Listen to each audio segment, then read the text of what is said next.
Semana 8. Recuperar una sensación de fortaleza.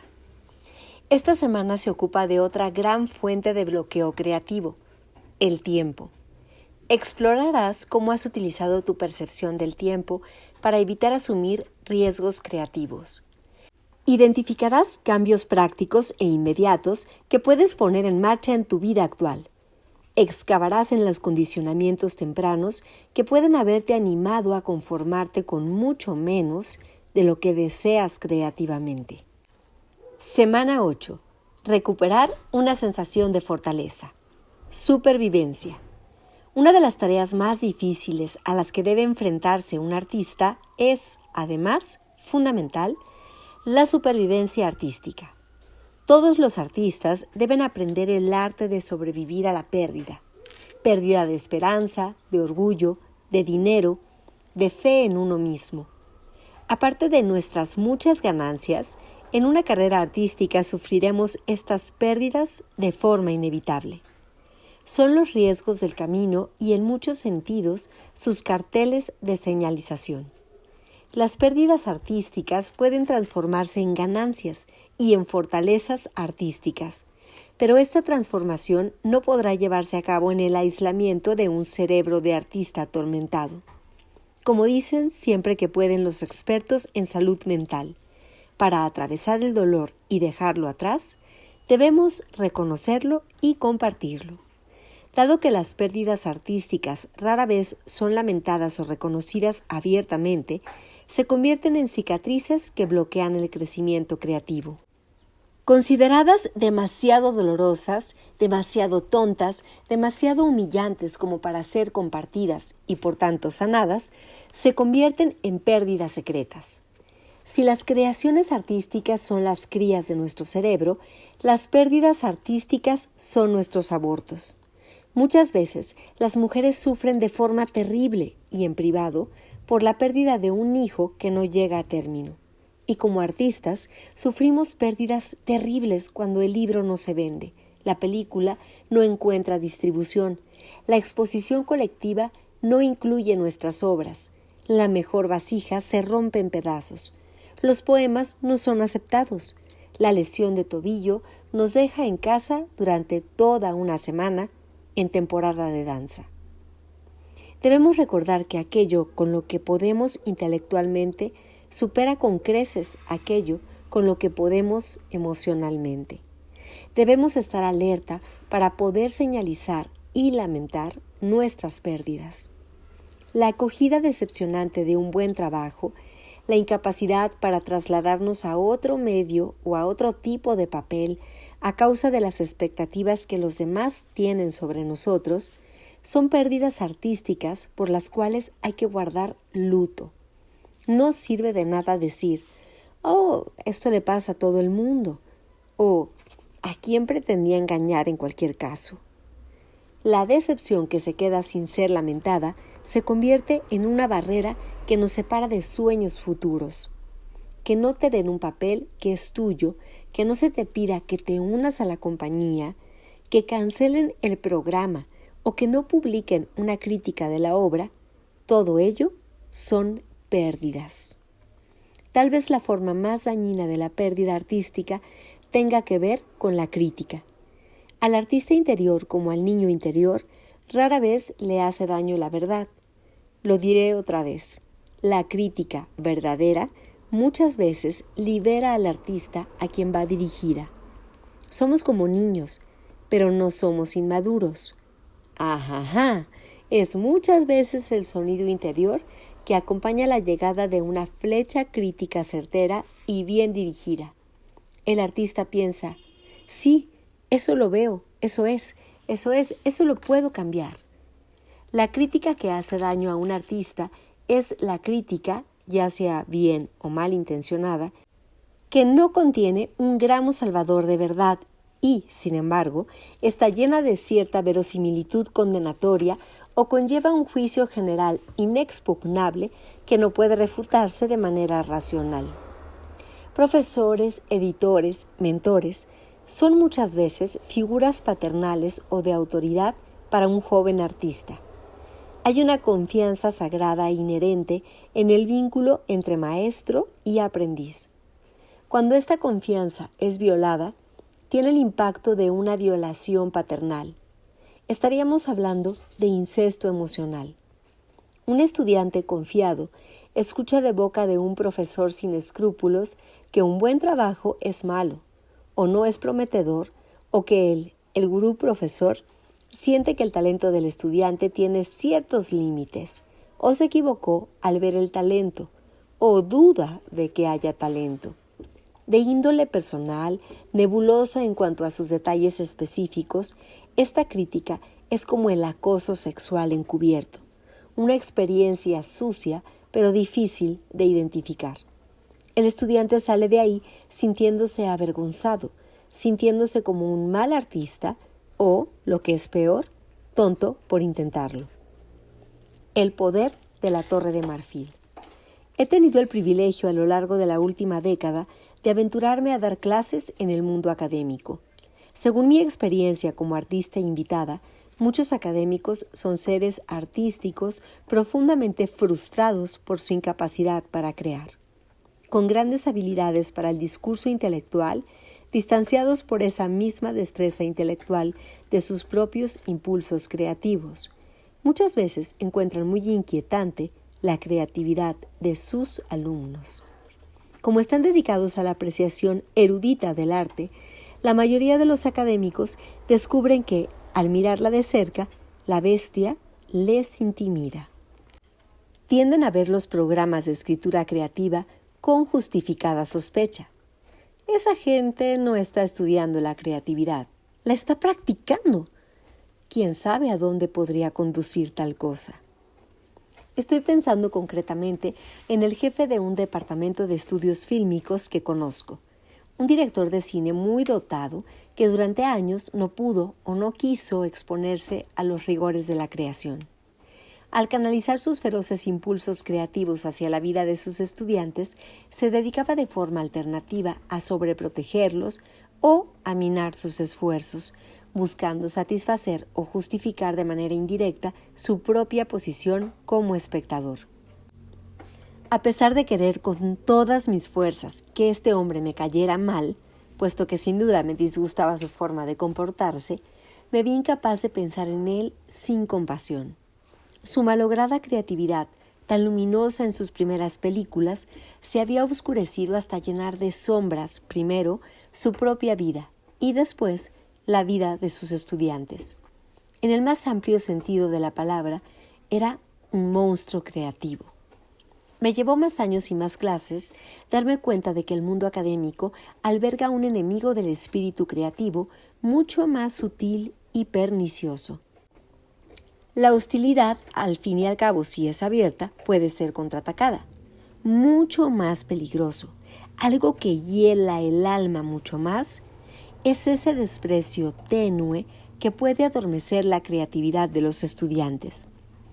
Estoy pensando ahora en la época que pasé en una distinguida universidad de investigación, donde mis colegas profesores publicaban extensamente y en prestigiosas revistas artículos impenetrables e insólitos sobre temas cinematográficos. Muy bien considerados entre sus colegas intelectuales, profundamente inmersos en sus propias carreras académicas, estos compañeros ofrecían pocas oportunidades de identificación a los estudiantes creativos que pasaban por su tutela. Descuidaban el nutriente más rudimentario, el dar ánimos. La creatividad no puede cuantificarse fácilmente en términos intelectuales. Por su propia naturaleza, evita tales constricciones. En una universidad donde la vida intelectual se construye sobre el arte de la crítica, es decir, sobre la deconstrucción de una obra de creación, el arte de la creación en sí misma encuentra pocos apoyos, comprensión o aprobación. Por decirlo de manera rotunda, la mayoría de los académicos saben cómo desmontar algo, pero no cómo montarlo. El trabajo de los estudiantes era examinado a menudo, pero pocas veces era apreciado. Muy al contrario, fueran cuales fueran sus verdaderos méritos, el trabajo se contemplaba solo en función de sus defectos. Una y otra vez fui testigo de cómo muchos trabajos prometedores se enfrentaban con golpes de tendrías que haber, podrías haber o pudieras haber, en lugar de ser considerados en lo que eran. No estoy queriendo decir que el mundo académico deba convertirse en un estudio de artistas sobredimensionado.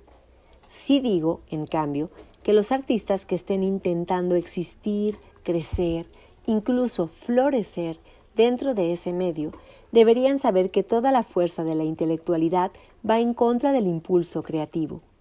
Para un artista, ser demasiado cerebral significa quedar mutilado. Esto no quiere decir que a los artistas les falte rigor, sino que el rigor artístico tiene una base distinta de la que suele admitir la vida intelectual. Los artistas y los intelectuales no son el mismo tipo de animal. Cuando yo misma era una joven artista, esto me resultaba muy desconcertante. Tengo considerables dotes para la crítica. De hecho, he recibido premios internacionales por ponerlas en práctica. Pero, por desgracia, descubrí que esas mismas dotes se aplicaban mal cuando se centraban en proyectos artísticos o embrionarios, ya fueran los míos o los de otros. Los artistas jóvenes son plantas de semillero. Sus obras tempranas son como matorrales, como maleza, incluso como malas hierbas. Y los salones académicos, con su gusto por elevados teoremas intelectuales, hacen poca cosa por alimentar la vida del sotobosque. Como profesora, mi triste experiencia es que muchos creadores de talento se vieron intimidados de forma temprana e injusta por su incapacidad para ajustarse a unas normas que no eran las suyas. Mi esperanza sería que los académicos que lean este libro y lo apliquen a su vida, lo hagan apreciando la idea de que hay algo auténtico en crecer por el gusto de crecer. En otras palabras, como árboles más altos que somos, no dejemos que nuestros más oscuros instintos jueguen sin control con las semillas de artista que hay a nuestro alrededor. Sin herramientas específicas ni un ego suficientemente fuerte, muchos artistas dotados languidecen durante años bajo las señales de estos golpes. Avergonzados por su presunta falta de talento, avergonzados por la grandilocuencia de sus sueños, los jóvenes artistas tal vez canalicen sus dotes en empresas comerciales y luego olviden sus sueños de hacer trabajos más originales y arriesgados. Tal vez trabajen como editores en lugar de como escritores, como montadores en vez de directores, artistas comerciales en lugar de practicar las bellas artes y se queden a las puertas de un sueño. Muchas veces es la audacia y no el talento auténtico lo que confiere fama a un artista. La falta de audacia, arrebatada a base de abusos críticos o desnutrida por negligencia, puede inutilizar a muchos artistas que son superiores a aquellos a los que aclamamos en público. Para recuperar nuestra sensación de esperanza, así como el coraje de crear, debemos reconocerlo y guardar luto por las cicatrices que nos bloquean.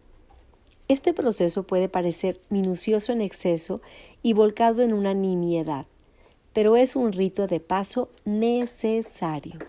De la misma manera que un adolescente debe ganar autonomía a costa de un padre o una madre dominante, también el artista debe ganar autonomía a costa de mentores malignos. Cuando Ted terminó de escribir su primera novela, la envió como un valiente a un agente literario.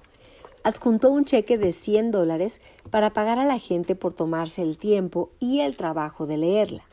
Lo que le llegó a vuelta de correo fue una sola página con una reacción inútil, irresponsable e imprecisa.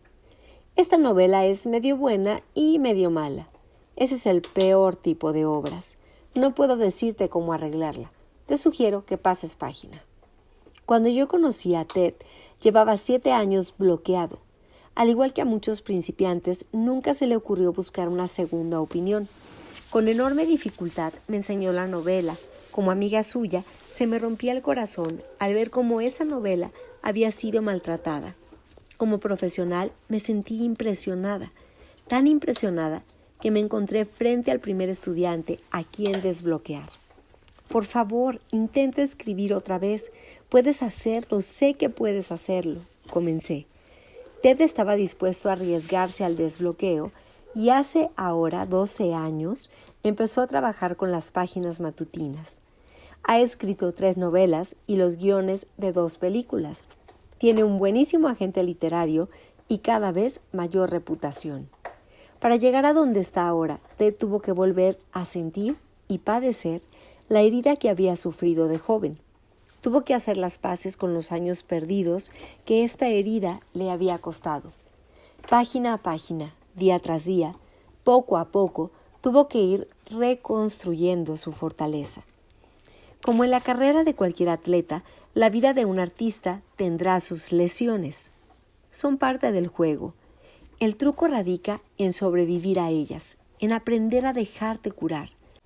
Igual que un deportista que, por no hacer caso de un músculo dolorido, puede desgarrarlo aún más, un artista que esconde el dolor provocado por las pérdidas terminará dañándose hasta caer en el silencio. Otórgate la dignidad de admitir tus heridas artísticas. Es el primer paso para poder sanarlas. Ningún inventario de lesiones artísticas estaría completo sin reconocer aquellas heridas que nos hacemos a nosotros mismos.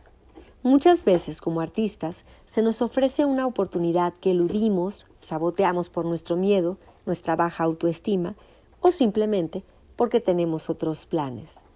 A Grace le ofrecen una beca artística en otra ciudad, pero ella no quiere dejar a Jerry, su novio. Rechaza la beca.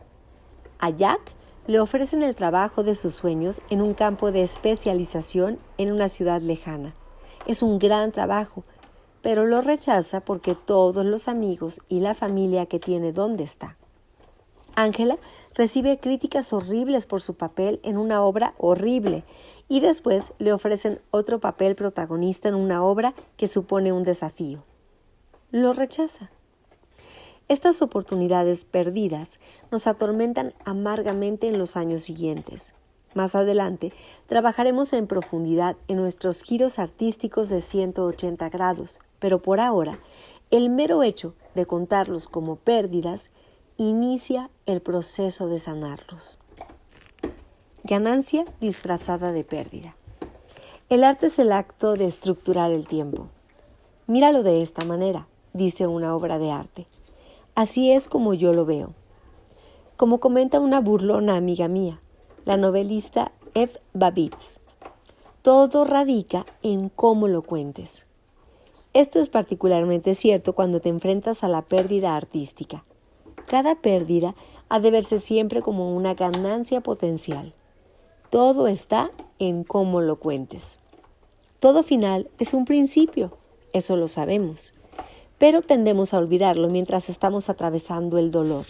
Golpeados por la pérdida, nos centramos, como es comprensible, en lo que dejamos atrás, en el sueño perdido que suponía la llegada a buen término de la obra y su espléndida acogida.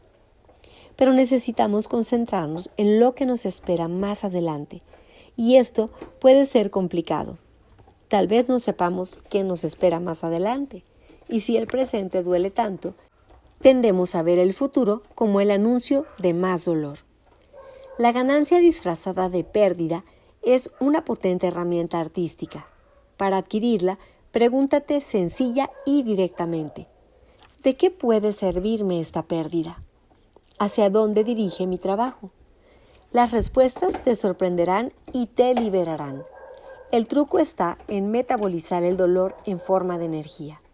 La clave para hacerlo es saber que existe un lado bueno, confiar en ello y actuar como si en cualquier caso existiera, a condición de que tú estuvieras dispuesto a trabajar de otra manera o a entrar por otra puerta, una puerta que tal vez hayas eludido en el pasado. Para coger la pelota tienes que querer coger la pelota, dijo una vez John Cassavetes a un joven director.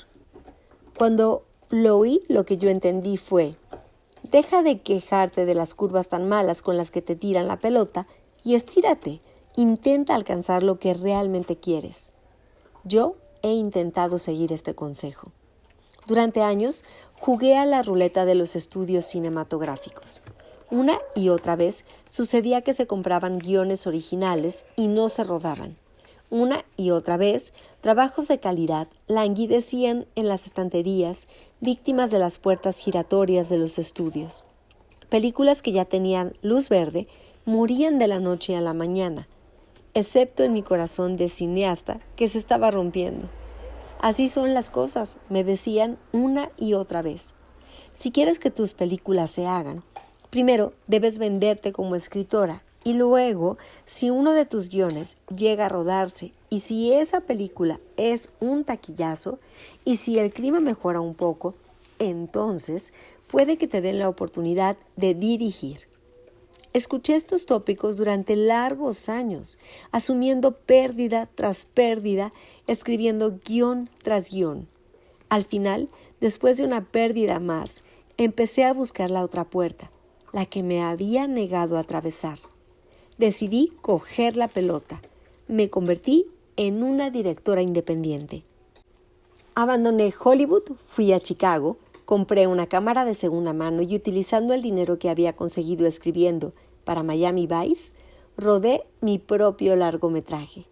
Una comedia romántica estilo años 40. Tenía la cinta terminada por $31,000 y tenía buena pinta. Después, por increíble que parezca, me robaron las pistas de sonido. Terminé la película de todas formas, doblándola entera. Sí, una locura, pero Cassavetes, mi modelo, también estaba loco.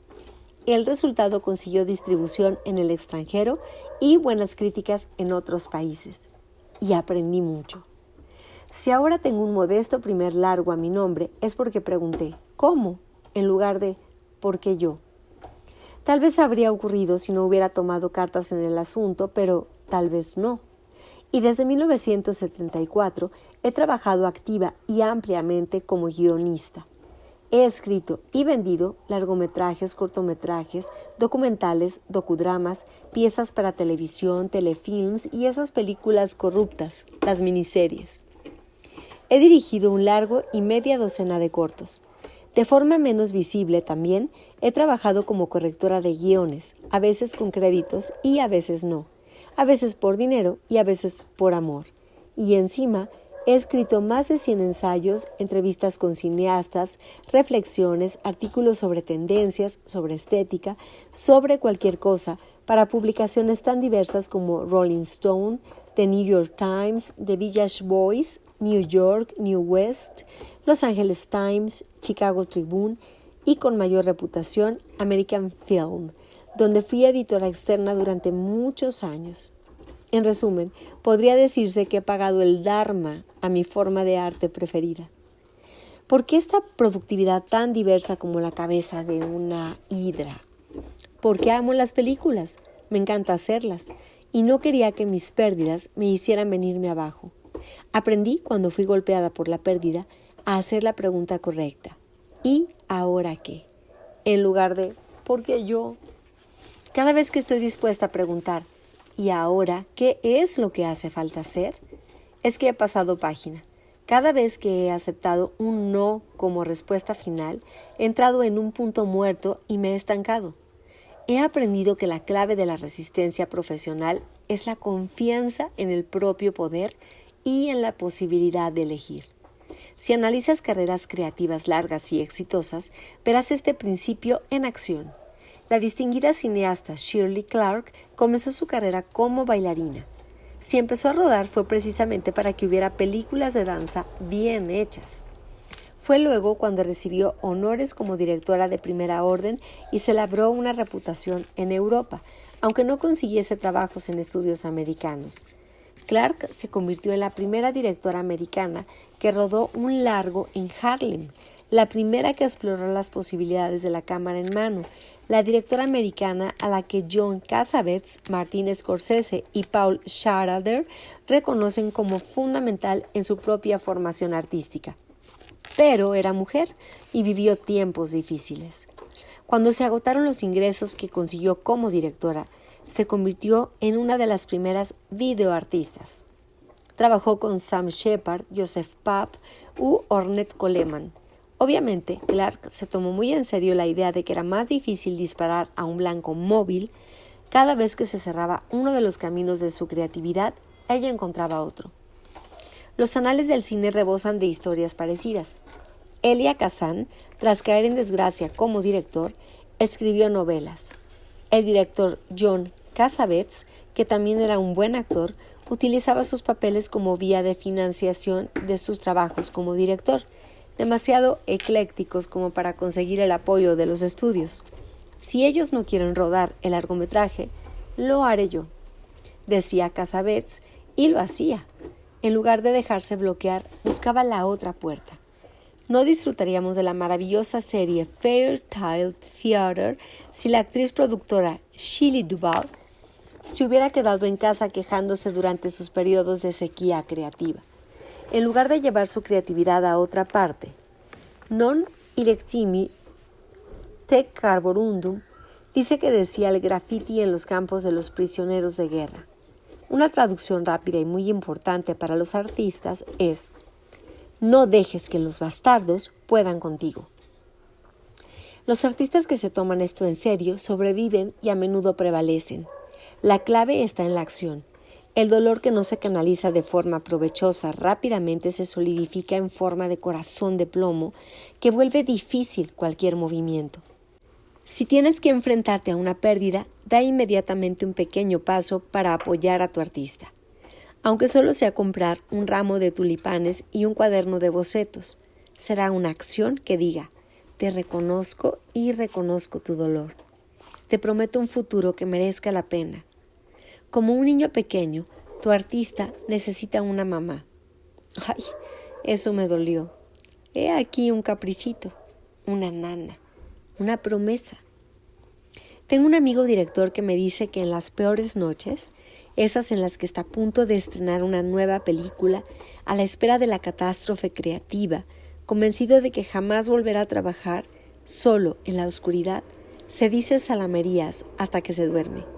Si no puedo rodar en 35 milímetros, aún podría rodar en 16 milímetros. Si no puedo rodar en 16 milímetros, entonces puedo rodar en video. Si no puedo rodar en video, puedo rodar en Super 8. La edad y el tiempo. Producto y proceso. Pregunta: ¿sabes la edad que tendré cuando aprenda a tocar el piano? Respuesta: la misma que tendrás si no aprendes. Soy demasiado viejo para eso está al mismo nivel que no tengo dinero para eso, como gran mentira bloqueadora que utilizamos para evitar mayores indagaciones. Soy demasiado viejo es algo que nos decimos para salvarnos del coste emocional para el ego que supone ser un principiante. Soy demasiado vieja para ir a la escuela de cine, me dije a los 35 años, y cuando llegué a la escuela de cine descubrí que, en efecto, tenía 15 años más que mis compañeros. También descubrí que tenía más hambre creativa, más experiencia vital y un ritmo de aprendizaje mucho más fuerte. Ahora que yo misma he dado clases en una escuela de cine, descubro que muchas veces mis mejores estudiantes son aquellos que llegaron tarde a su obra. Soy demasiado viejo para ser actor. He oído lamentarse a muchos estudiantes y con gran dramatismo me permito añadir: no siempre les gusta oírme cuando les digo que no es así. El espléndido actor John Mahoney no empezó a actuar hasta casi los 40 años. Lleva 10 inmerso en una carrera muy exitosa y muchas veces se encuentra con 3 películas confirmadas por adelantado, trabajando con algunos de los mejores directores del mundo. La verdad es que soy demasiado viejo para ser escritor. Es una queja frecuente. Se trata de una tontería para proteger el ego. Raymond Chandler no publicó nada hasta pasados los 40. La extraordinaria novela Jules et Jim fue el debut literario de un hombre de 70 años. Soy demasiado viejo es una táctica de evasión. Siempre se usa para evitar plantarle cara al miedo. Ahora veamos el otro lado. Me permitiré probarlo cuando me retire. Este es un interesante viaje tangencial por el mismo camino que intenta proteger el ego. Nuestra cultura glorifica la juventud y le permite la libertad de experimentar, y desprecia a los viejos. pero les permite estar un poco locos.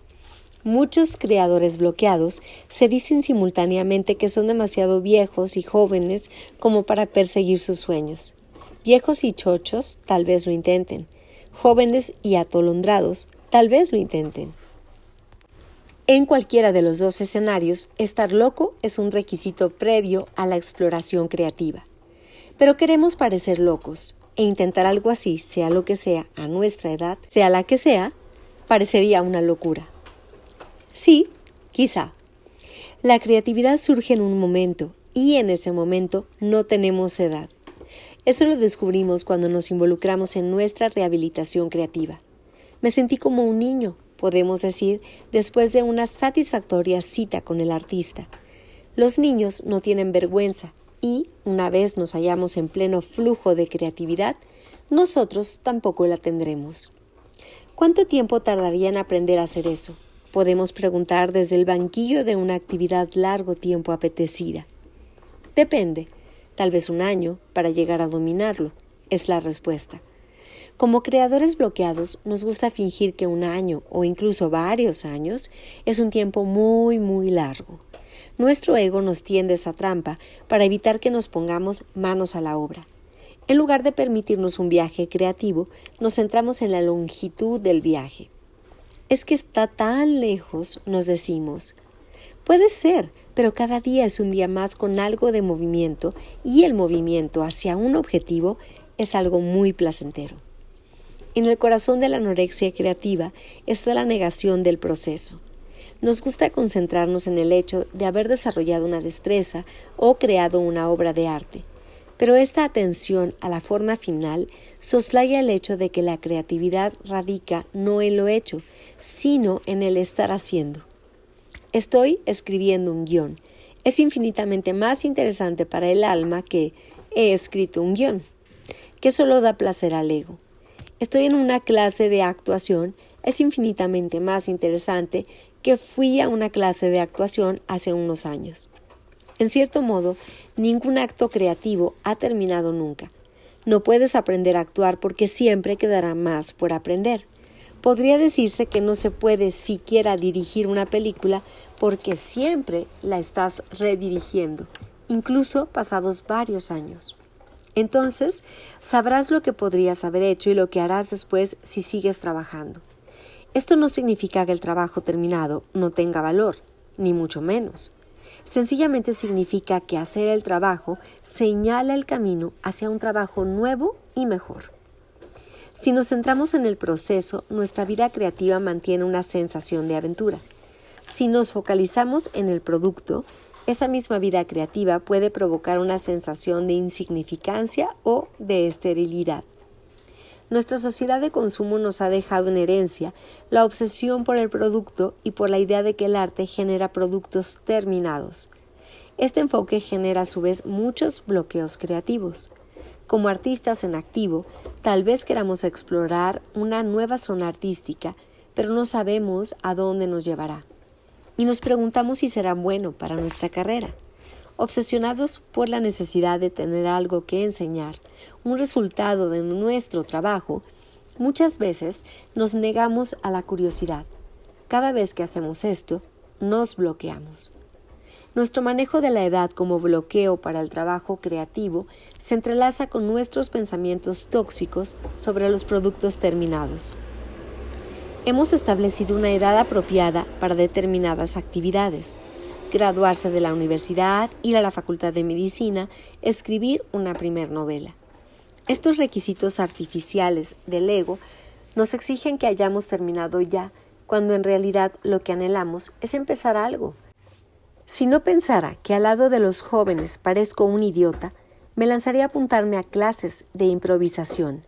Si mi cuerpo tuviera algo que ver con el aspecto que tenía hace 20 años, me lanzaría a esas clases de gym, jazz. Si no pensara que mi familia me iba a ver como un viejo idiota, empezaría a tocar el piano de nuevo. Todavía recuerdo algunas de mis clases. Si estas excusas están empezando a resultarte flojas, bien, pregúntate si no has empleado alguna de ellas alguna vez. Luego pregúntate si eres capaz de tener la humildad de empezar algo nuevo a pesar de las reservas que ponga tu ego. A un artista principiante no le hace falta rezar. Obtiene la gracia por el mero hecho de serlo. La humildad y la apertura de miras del principiante conducen a la exploración. La exploración conduce al logro. Todo empieza por el principio, con un pequeño y aterrador primer paso. Rellenar la instancia. ¿Qué quiero decir con rellenar la instancia? Me refiero a dar el siguiente pasito en lugar de saltar hacia uno mayor para el que tal vez no estés preparado. Es decir, para vender un guión, primero tendrás que escribirlo. Para escribirlo, se te tiene que ocurrir una idea y luego plasmarla en un papel. Una página detrás de otra hasta tener unas 120 páginas de guión. Rellenar la instancia significa que escribes tus páginas matutinas. Significa que cuando la obsesión te ataca, que lo hará, con la idea de que este desastre no vale para nada, debes decirte a ti mismo que esa pregunta es más para adelante y volver a la tarea apropiada, la que toca en ese momento. Y eso significa escribir las páginas del día. Si desglosas un guión en lo que vas añadiendo cada día, descubrirás que esas páginas, salpicaduras de escritura, pueden hacerse deprisa y antes que cualquier otra tarea. Por ejemplo, antes de ocuparte de la colada. Y puede hacer que durante el resto del día te sientas libre de culpa y con menos ansiedad. La mayoría de las veces, la siguiente tarea apropiada es algo pequeño. Lavar tus pinceles, parar en la tienda de Bellas Artes y comprar arcilla, repasar el periódico local para ver dónde se dan clases de arte dramático.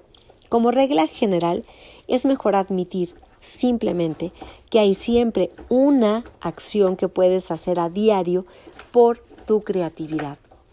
Este compromiso diario de acción es lo que rellena la instancia.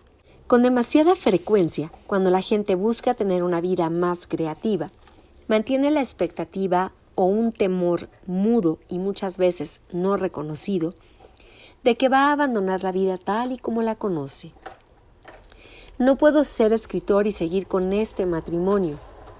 No puedo dedicarme a la pintura y seguir en este trabajo tan aburrido. No puedo comprometerme con el arte dramático y seguir en Chicago, o en Seattle, o en Atlanta. A los creadores bloqueados les gusta pensar que están buscando la manera de cambiar su vida con un solo golpe maestro. Pero, a menudo, esta forma de grandilocuencia lleva aparejada su propia ruina. Al elevar demasiado los obstáculos que hay que sortear, al hacer que salga demasiado caro, el artista en rehabilitación pone en marcha la derrota.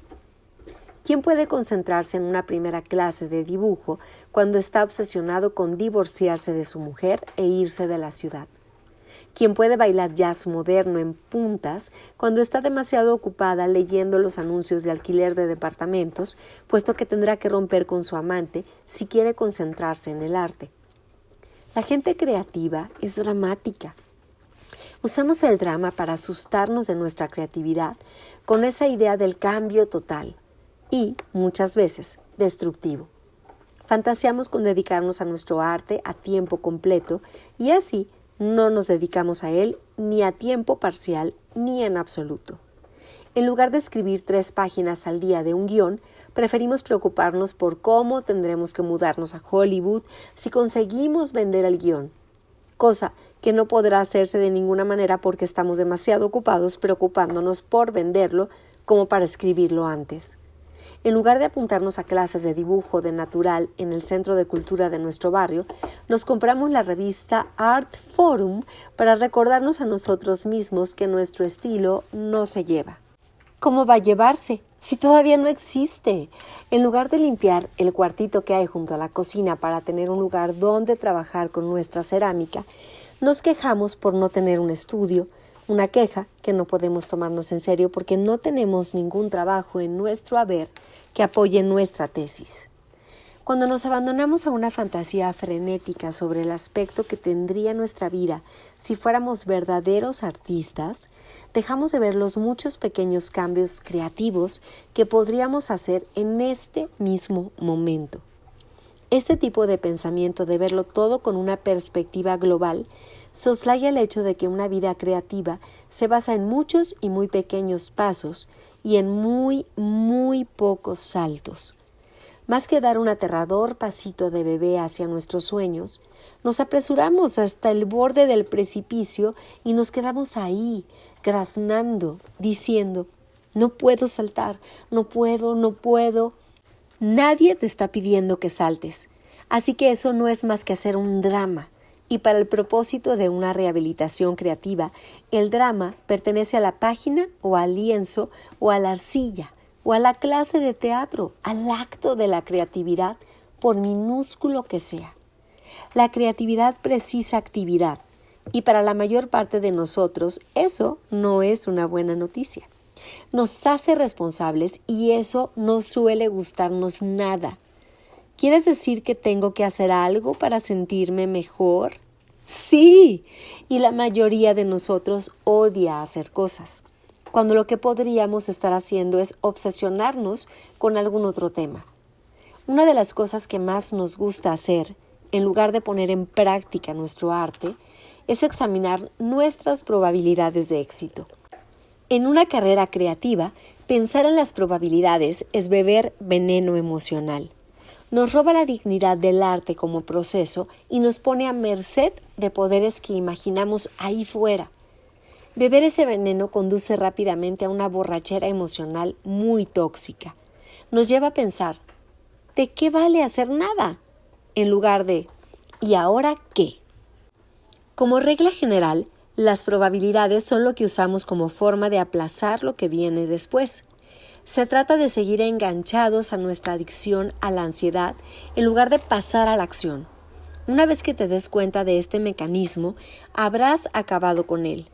Obsérvate durante una semana y mira cómo te enganchas a un pensamiento ansioso, casi como si fuera un porro para nublar, o al menos para retrasar tu siguiente acción creativa. Has dejado libre una mañana para pintar o escribir, pero entonces te das cuenta de que tienes la ropa sucia.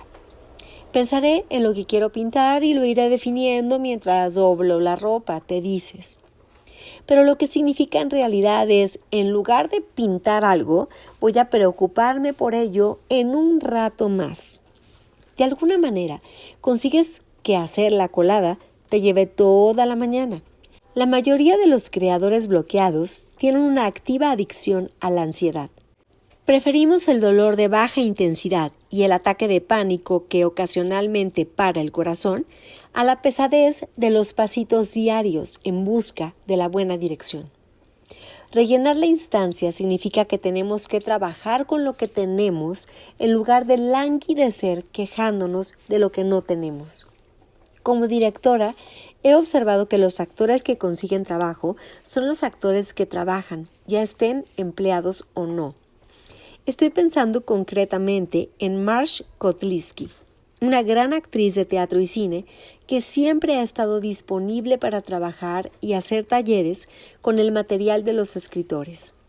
Trabajó con el joven dramaturgo David Mamet en el St. Nicholas Theatre Grupo en Chicago y ahora trabaja con el más maduro y más brillante David Mamet donde quiera que él trabaje. En lugar de dormirse en los laureles creativos, se compromete con un tipo de inquietud creativa muy saludable. Cuando no está comprometida con una obra en cartel, suele apuntarse a clases para mantenerse activa y siempre está disponible para lecturas de nuevas obras.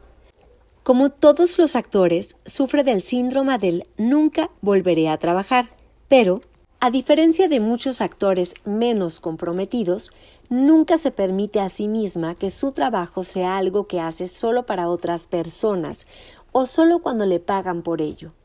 Sí, quiere que le paguen y además no estoy diciendo que los actores deban trabajar gratis. Lo que quiero decir es que el trabajo genera trabajo.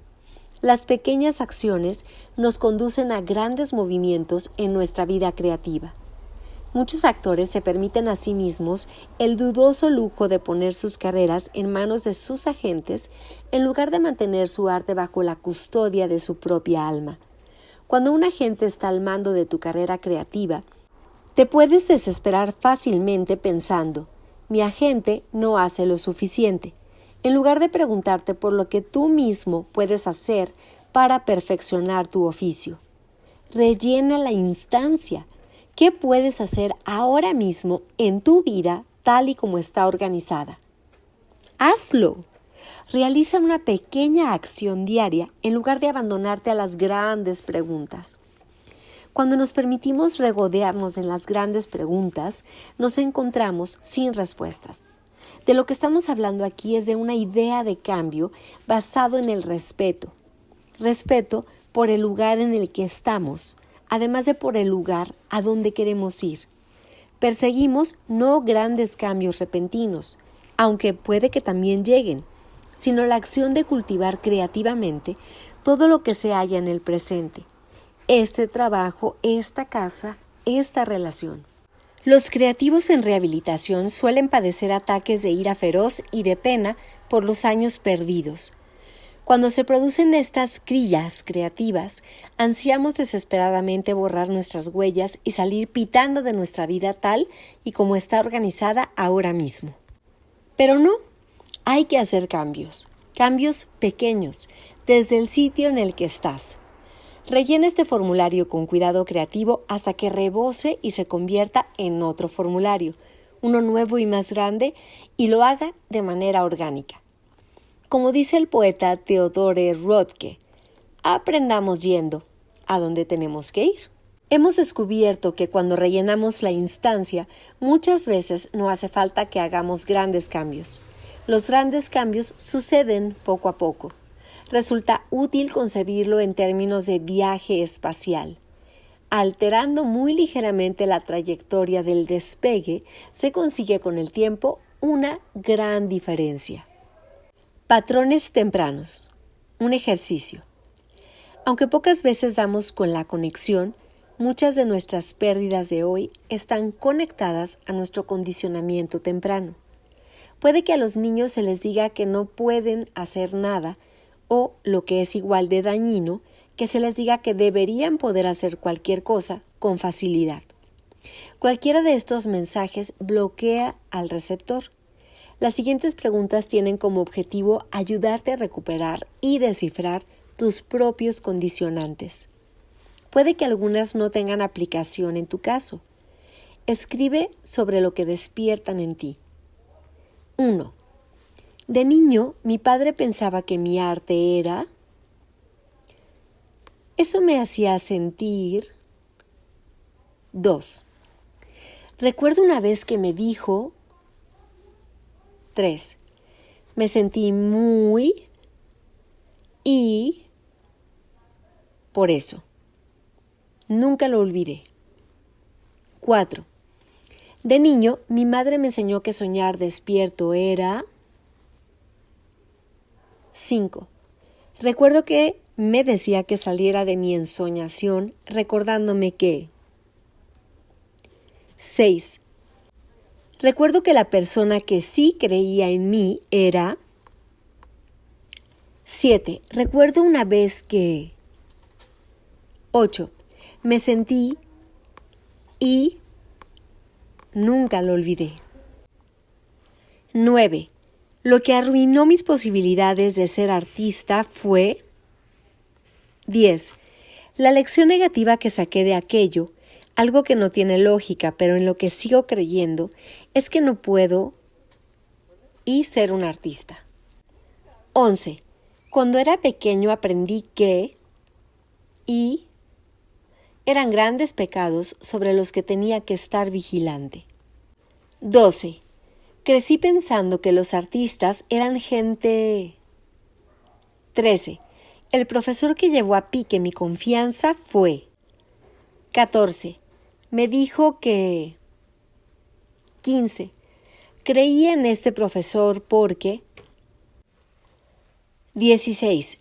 El mentor que sí fue un buen modelo para mí fue... 17. Cuando la gente dice que tengo talento, creo que quieren... 18. El caso es que tengo la sospecha que... 19. Sencillamente no puedo creer que... 20. Si creyera que tengo talento de verdad, entonces estaría enfadadísimo con y, y, y. Afirmaciones. Las siguientes afirmaciones ratifican tu derecho a la práctica de tu creatividad. Selecciona 5 afirmaciones y trabaja con ellas esta semana. Soy una persona con talento. Tengo derecho a ser artista. Soy una buena persona y un buen artista. La creatividad es una bendición que acepto. Mi creatividad engrandece a los demás. Mi creatividad es apreciada. Ahora me trato a mí mismo y a mi creatividad con más cariño. Ahora me trato a mí misma y a mi creatividad con más generosidad. Ahora comparto mi creatividad de manera más abierta. Ahora acepto la esperanza. Ahora actúo de forma asertiva. Ahora acepto la rehabilitación creativa. Ahora me permito a mí misma sanar. Ahora acepto que Dios se despliegue en mi vida. Ahora creo que Dios ama a los artistas. Tareas. 1. Búsqueda de objetivos. Tal vez el siguiente ejercicio te resulte difícil. Déjate hacerlo de todas formas. Si se te ocurren múltiples sueños, haz el ejercicio para cada uno de ellos. El simple acto de imaginar un sueño con detalle nos ayuda a traerlo a la realidad. Piensa en tu búsqueda de objetivos como si fuera el boceto de un arquitecto para la vida que quieres tener. Los pasos que has de seguir. 1. Pon nombre a tu sueño. Tal cual, escríbelo. En un mundo ideal, a mí, en realidad, me encantaría ser Nombra un objetivo concreto que para ti simbolice su consecución. En nuestra brújula emocional, este objetivo es el norte verdadero. Nota. Tal vez 2 personas quieran ser actrices, comparten ese sueño. Para una, llegar a tener un artículo en la revista People es el objetivo concreto, pues el glamour es el centro emocional de su sueño, el norte verdadero. Para la segunda actriz, el objetivo concreto es llegar a tener una buena crítica en una obra en Broadway, pues el respeto como artista creativa es el centro emocional de su sueño, el norte verdadero. Tal vez la primera actriz sea feliz como estrella de culebrón, mientras que la segunda actriz necesita trabajo de escenario para hacer realidad su sueño. Y sin embargo, en apariencia, las dos desean exactamente lo mismo. En un mundo ideal y en relación con tu sueño y sin perder el norte, ¿dónde te gustaría estar en 5 años? En el mundo que vivimos hoy, ¿qué acciones puedes emprender este año para acercarte más a tu sueño? ¿Qué acciones puedes emprender este mes?